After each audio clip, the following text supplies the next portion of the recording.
Сайн байцгаана уу? Манай дараагийн дугаар ороход бэлэн болсон байна. Энэ удаагийнхаа дугаараар та бүхэндээ бас л нэгэн маш харамсалтай аимшигтай өдрийн тухай ярьж өгөхөөр бэлдсэн байгаа. За ингээд шууд бичлэгээ эхэлцгээе.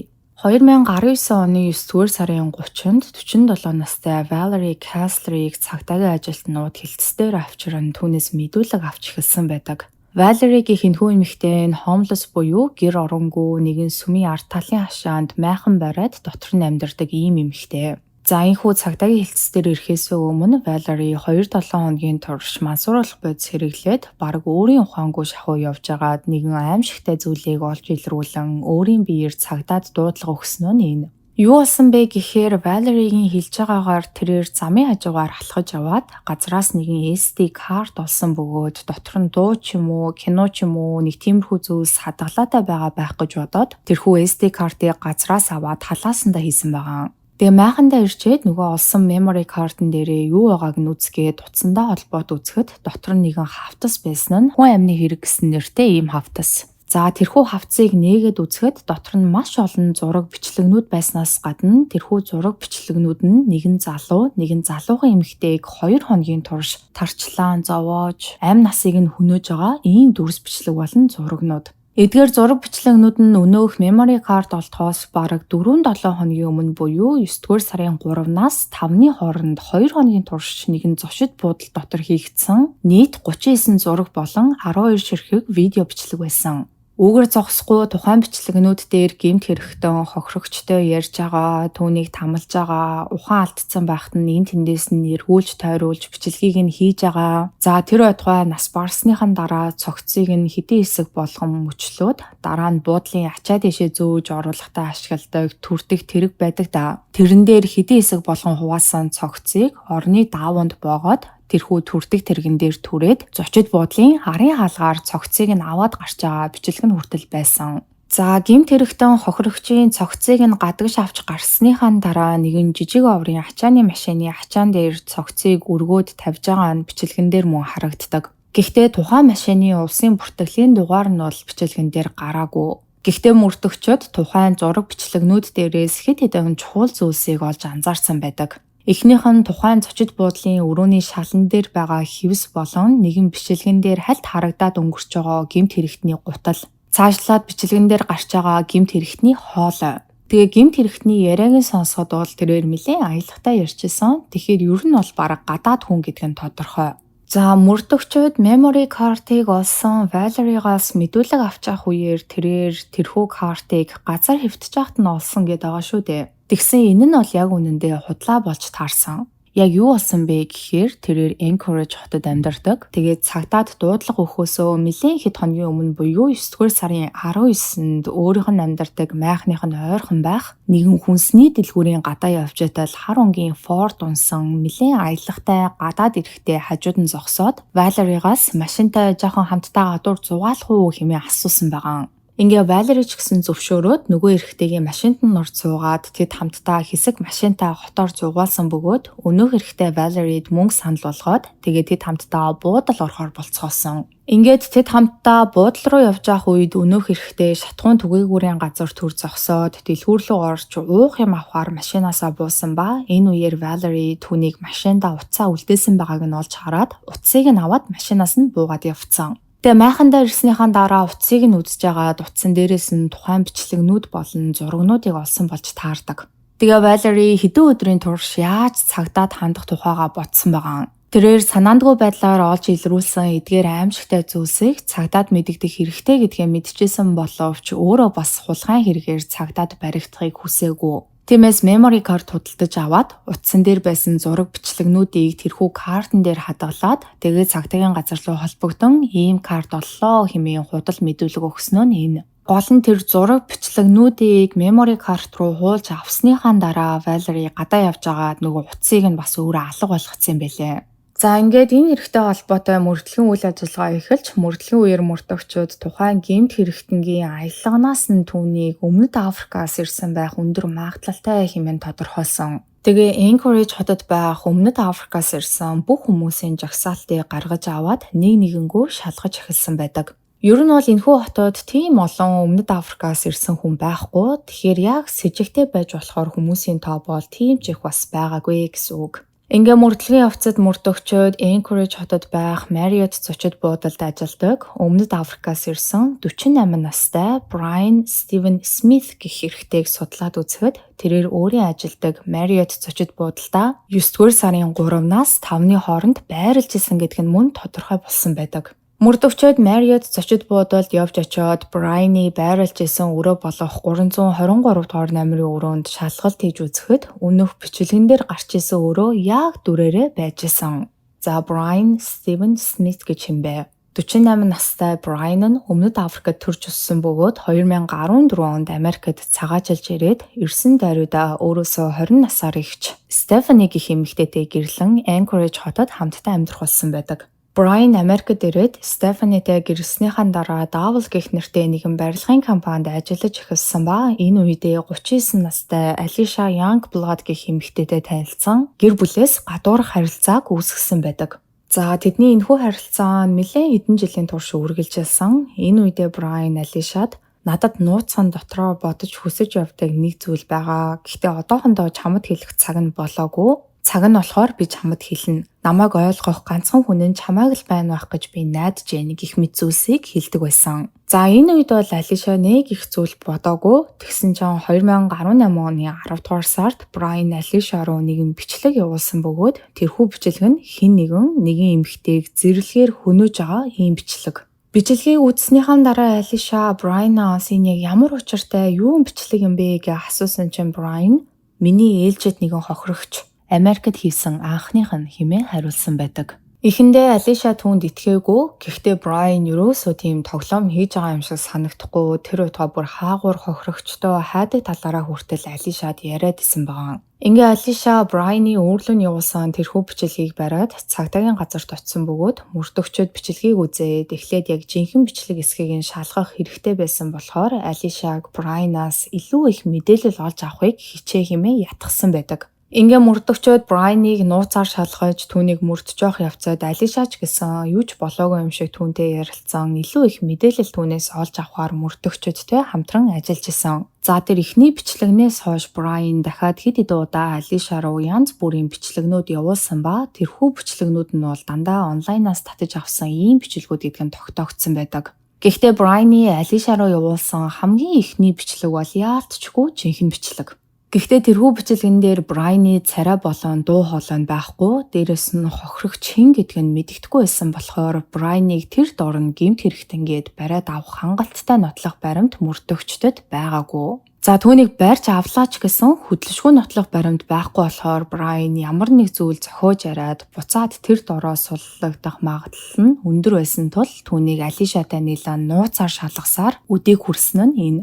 Тэгээ уг нь Алиша бүр тэр Brian-ы хохирогчоо олж авдаг гээд байгаа хэсэгт нь очиод айл айлын хаалга тогшоод гэр бүлээс нь алга болсон хүн аль эсвэл хуршүүдээс нь нэмэгтэй хүн алга болсон гэх ийм мэдээлэл сонссон уу гэд ганцаараа хүртэл асуугаад явсан юм бэлээ. Мөрдөгчд ч гэсэн алга болсон хүмүүс дундаас тухайн бичлэгэн дээр байгаа эмэгтэйг хайж исэн. Гэхдээ хохирогчийн талаар ямар нэгэн мэдээлэл тухайн үед олдоогүй. Ингээ бараг бүтэн 1 жил өнгөрч Valerie Brian-ы утсан дээрээс олсон зураг бичлгүүдээ барин цагдаагийн газарт ирснээр Brian дахин нэг гэмт хэрэг үйлдсэн гэдэг нь ийхүү тодорхой болсон байдаг. Тэгээ үүгээр цогсгүй Brian Aliciад Өмнөд Африкт байх үедээ 15 настай нэгэн охиныг цаашлаад бүр өөр хэд хэдэн удаа эмэгтэйчүүдийн амь насыг хөнөөжсэн талаараа ярьсан. Тэгснээ бүр Өмнөд Африкт бол баригдахгүйгээр эмэгтэйчүүдийн амь насыг хөнөөгöd байх боломжтой. Америкт ирээд баг зэрэг айж байгаа ч оролдоод үзэхээр шийдсэн. Эмэгтэйчүүд бол яг л хоол шиг. Тэднийг алах үед хоол идж байгаа юм шиг санагддаг. Уур гараад сэтгэл тайвширдаг гэж хүртэл ярьсан байдаг. За Valerie-г цагдаагийн газарт тэрхүү зураг болон бичлэгнүүдийг авчирч өгснөөс 3 хоногийн дараа хотоос зайдуу байх гал тэрэгний замын ойролцоогоос нэг эмэгтэй цогцос олдсон. Цогцыг шууд хараад бол хэн гэдгийг нь таних боломж байгаагүй. Харин шүднийх нь рекордоор шалгаад үзэхэд тухайн цогц нь 30 настай Kathleen Henry гэх эмэгтэйн цогцос болох нь тогтоогдсон байдаг. За Kathleen-ийн хувьд тэрээр өмнө нь гэрэлжсэн. Тэгээ нөхрөөсөө салсныхаа дараа мансууруулах бодисонд донтож хэдэн жилийн турш донтолтоосоо салж чадахгүй нэлээд хэцүү нөхцөл байдалд амьдарч ирсэн юм байлээ. Түүний цогцос олдсны дараа мөрдөгчөөд гэр бүлийнхэн болон ойр дотных нь хүмүүстэй уулзсан бичлэгэн дээр гарч байгаа эмэгтэйг Кэтлин мөн эсхийг асууж тодруулахад гэр бүлийнхэн болон найзууд нь бүгдээрээ мөн гэдгийг нь баталсан байдаг. За энэ үеэр бол Брайан Anchorage хотод байгаагүй тэрээр DC-д хамаатны даа зочлох гээд явцсан байсан байлээ. Ингээ Брайаныг DC-д хамаатны даа зочилж очичоод 10 дугаар сарын 8-нд буцаад ирэх үед нь онгоцны буудлын дээр мөрдөгчөд түүнийг тосож аван түүнээс мэдүүлэг авсан. За Брайан бол 9 дугаар сарын 3-нд Marriott зочид буудалд нэгэн эмэгтэйтэй хамт хонсон гэдгээ бол шууд хүлээн зөвшөөрсөн байдаг. Тэрээр хэлэхдээ 9 дугаар сарын 3-нд би эхнэр Стефанитайгаа муудалцаад гэрээсээ гарч аваад нэг эмэгтэйтэй танилцсан. Тэгээ бид хоёр буудалд ороод нэлээд их уусан. Тэр эмэгтэйг би сайн мэдэхгүй, богинохон үстэй эмэгтэй байсан гэдгийг нь санаж байна. Бид хоёр 9 дугаар сарын 3-нд хамт буудалд хончоод дараагийн өдрийнхөө өглөө тэр эмэгтэйг би ажил дээр нь хүргэж өгсөн. Түүнээс хойш дахиж тэр эмэгтэйтэй уулзаагүй гэсэн ийм зүйлийг эхэндээ ярьсан. За харин энэ үед нь мөрдөгчөөд Брайаны хулгайлагдсан утсан дээрээс олдсон бичлэг болон зурагнуудыг түүний өмнө дэлгэж тавиад хамгийн ихэнд түүнд өөрийнх нь энд харагдаж байгаа гутлын зургийг үзүүлээд энэ өөрийн чинь хөл мөн үү гэж асуухад Брайан сайн мэдэхгүй байна хэмээн хариулсан. Гэхдээ яг ингээд мэдүүлэг өгөө сууж байгаа үедээ Брайан яг энэ гутлаа өмссөн сууж ирсэн байлээ. Тэгээ мөрдөгчөд яг одоо энэ өмссөн байгаа гутал чинь муу юм биш үү гэд асуухад нь Брайан би ганцаараа ийм гутал өмсдөггүй штэ. Би энэ гутлыг саяхан худалдаж авсан. Яг хизээ гэдгийг нь бол санахгүй байна хэмээн хариулсан байдаг. Цаашлаад мөрдөгчөд Брайанд хэрэг үйлдэж байхдаа хийсэн бичлэгийг нь үзүүлээд энэ бичлэгэн дээр гарч байгаа хоолой өөрийн чинь хоолой мөн үү? Яг ингээд өөртөө чинь яриад сууж хахад энэ бичлэгэн дээр гарч байгаа хоолой бол өөрийн чинь хоолой яг мөн гэдг нь бол тодорхой байна хэмээн хэлсэн ба хариуд нь Брайан энэ миний хоолой мөн гэхдээ би юу ч санахгүй байна. Тэр үед би нэлээд согтуу байсан ийм бичлэг хийсэн гэдгээ санахгүй байна. Гэхдээ яалтчгүй энэ бол миний хоолой мөн хэмээн хариулсан бөгөөд Брайан ер нь бол нэг их удаан хийсэн хэрэгээ үгүйсгэж гүрийгээгүй.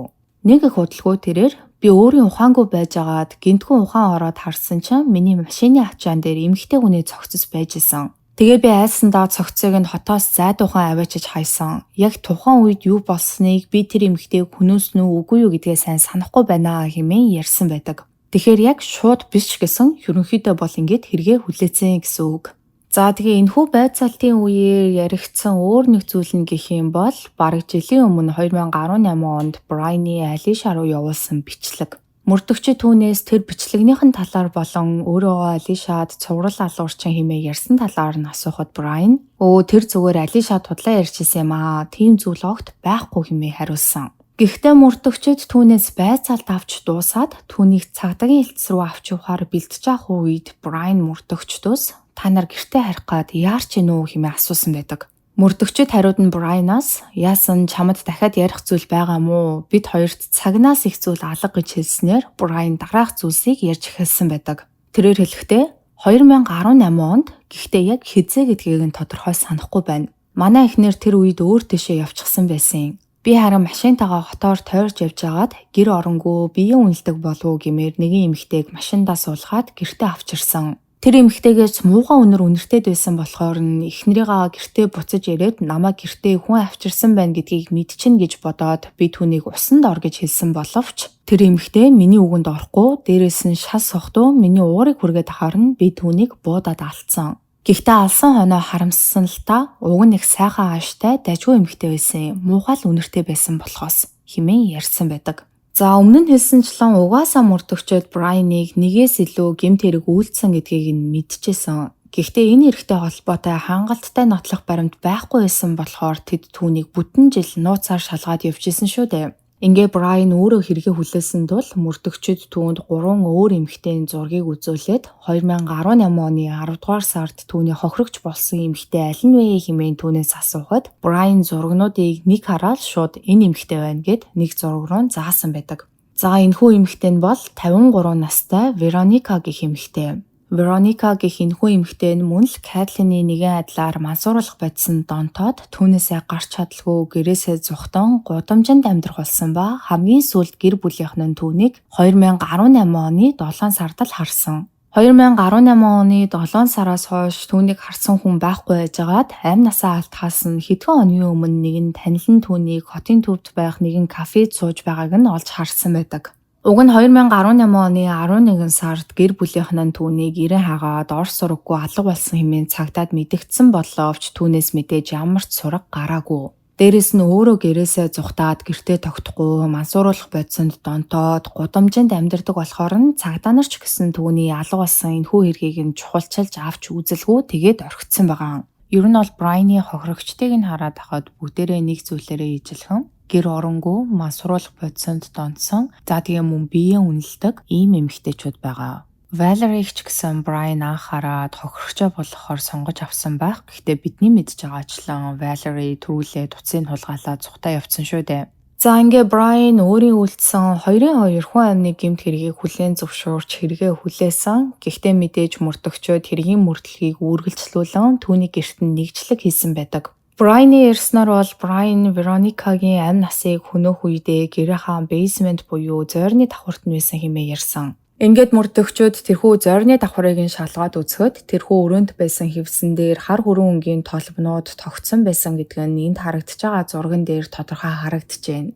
Энэ хар хүрэн өнгийн толбнууд нь бол мэдээж Вероникагийн цус гэдгийг сүүлд шинжилгээгээр мөн тогтоогдсон байдаг. За тэгээ Брайан Вероникагийн амь насыг нь хөнөөчөөд хивсээ угаагаад мэдээж тэр хивсэн дээрээс нь бол цусны толбнууд бүрэн гүйцэд арилаагүй. Тэгсэн эхнэрээгээ буцаад ирэхэд нь хивсэн дээрээ улаан дар сасгацаагаан гэж эхнэртэй худлаа хэлсэн байгаа.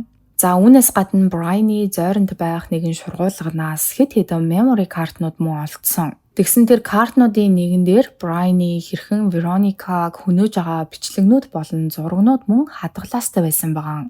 Нөгөө Алиша руу явуулдаг бичлэг нь эдгээр бичлэгнүүдийнх нь нэг нь. Ингээ болоогүй Брайан Вероникаг хөнөөснийхөө дараа хувцаа тайлаад түүний цогцсон дээр нь нүцгэн хэвтэж агаад өөрийнхөө зургнуудыг дараад тэр зургнуудаа хүртэл тэрхүү memory card-нууд дээр хадгалсан байсан.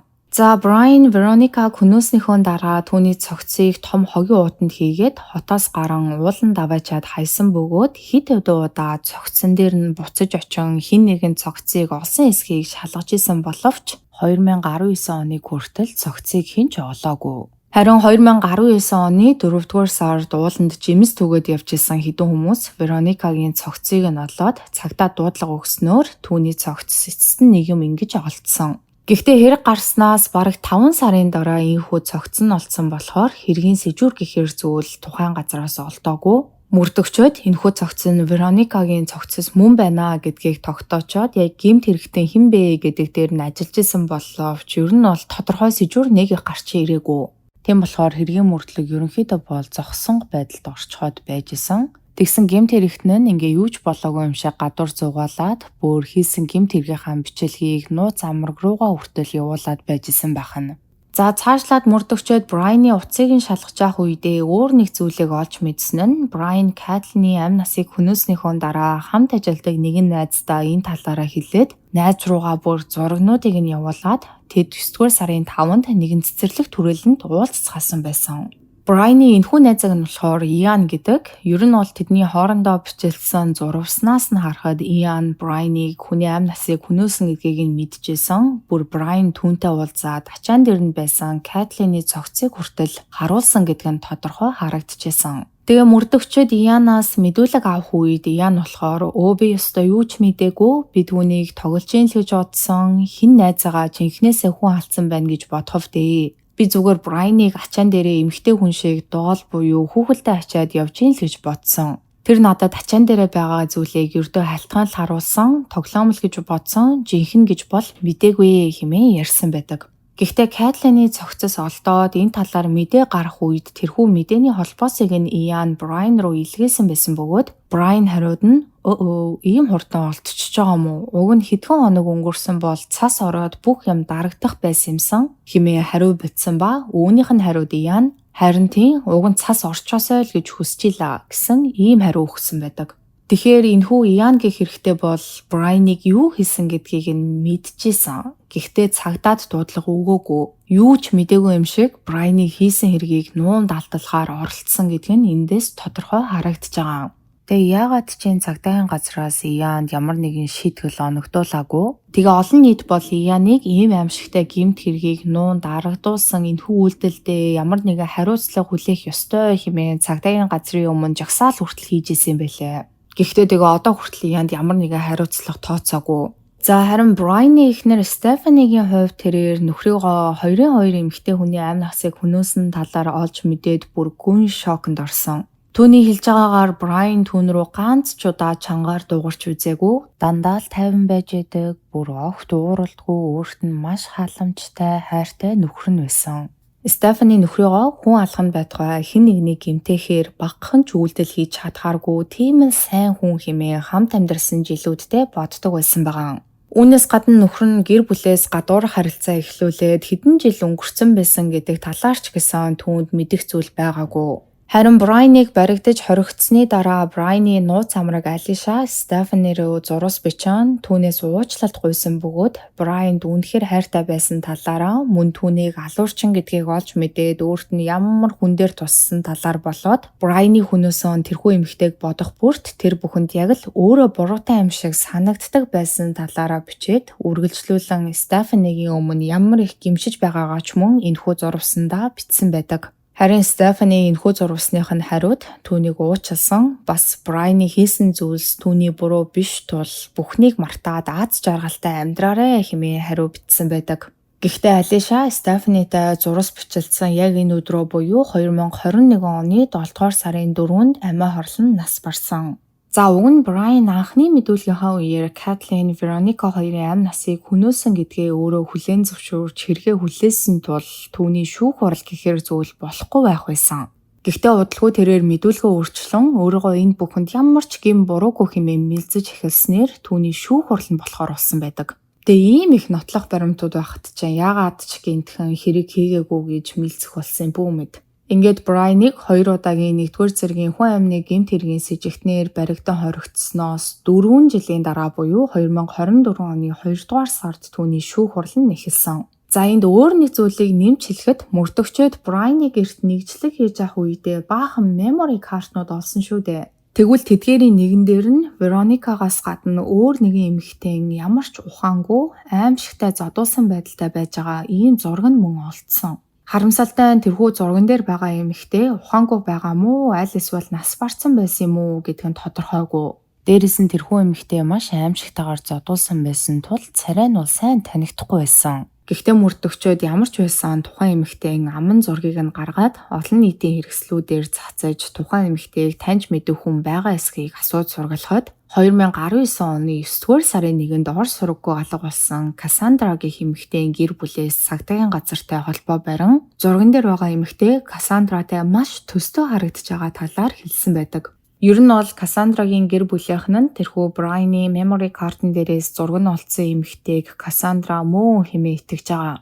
Гэхдээ харамсалтай нь Кассандра мөнгө их нотлох баримт байхгүй. Дээрээс нь энэ талаар Брайан өөрөө огт ам нээхгүй байгаа.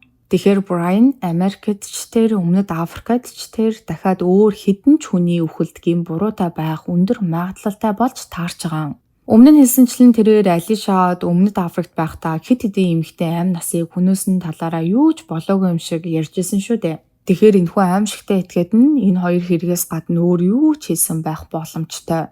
За ингээд 2024 оны 7 дугаар сарын 12-нд Брайаны эцсийн шүүх хурал болж шүүхээс түүнийг 2 удаагийн 1-р зэргийн хүн амны гэмт хэрэгт гин буруутай хэмээн үзэж давж заалтах эрхгүйгээр 226 жилийн хойрох ялыг оноосон байдаг. Ер нь бол анх Брайаны утсыг нь хулгайлаад зугтсан Валери ч гэсэн түүний ээлжид нэгэн хохирогч нь болох өндөр магадлалтай байсан.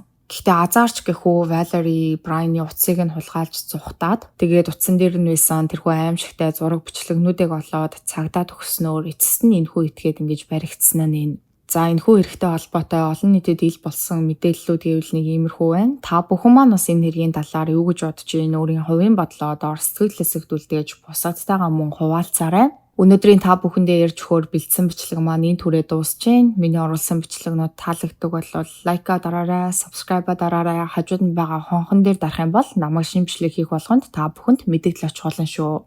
Ингээд дараа 7 хоногийн мегмар гарагт шинэ дугаараар уулзтлаа. Түр баяртай.